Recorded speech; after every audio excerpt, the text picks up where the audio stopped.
Hi, I am Anna. I come from www.ntvforex.com. Fed to hit the snooze button analysis.http ntvforex.com news ID 4C64AF 7/29/2025 33:10 a.m. Market movers today. The Federal Reserve concludes its two-day meeting tonight. We do not expect any major policy changes at this meeting, although we know the Fed is working hard on strengthening its forward guidance. Based on the minutes from the last meeting, we expect the Fed to give outcome-based forward guidance, tying the Fed funds rate to the inflation rate at the September meeting, although Fed Chair Powell hinted more discussions are needed.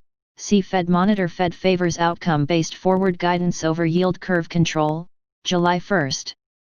For the same reason, we do not expect big changes at this meeting. We expect the Fed to continue to express concerns about the economic recovery, not least with the indication that the recovery has halted the past month or so amid COVID-19 outbreaks in Texas, California, and Florida. Yesterday, the Fed announced that it will extend its lending programs by 3 months to year-end. We think this is positive, as the U.S. recovery has been stagnating the past month and probably will not be self-sustainable and robust by September when the programs were set to expire. Focus also continues on a new U.S. stimulus bill. Congress continues to struggle to find agreement ahead of the expiry of extended unemployment benefits this week. In Sweden, near National Institute of Economic Research business and consumer confidence data for July are due today.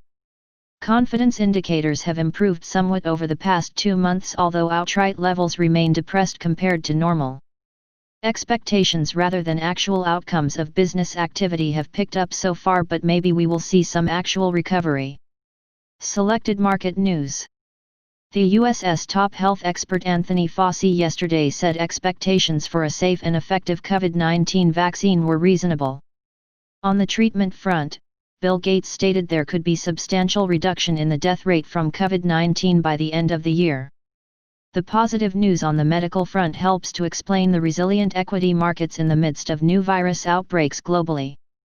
While the short-term outlook for the global economy is murky, the outlook for next year is better, as a vaccine could help the significant stimulus to have a stronger impact on consumption and investments. Stock markets retreated somewhat yesterday, with S&P 500 dropping 0.7%. The rally has stalled a bit over the past week, but the underlying trend is still up. U.S. and German 10-year bond yields continue to drift lower, now reaching the lowest levels since May at 0.58% and 0.51%, respectively. On the COVID-19 front, China saw a further rise in local infections to 98 on Tuesday from 64 on Monday, the majority in the Xinjiang province. In Hong Kong, the leader Carrie Lam warned of a collapse of the hospital system if the outbreak continues. New cases in California were the lowest in 3 weeks, adding to the picture of gradual improvement in some of the worst-hit U.S. states. Other states in the Midwest have seen a pickup, though. Download the full daily FX market commentary. Subscribe our channel to receive the news as soon as possible. Thank you for watching. If you want to read real-time news, text messages to MT5 Expert Advisors page at https://m.me/mt5.expert.advisors.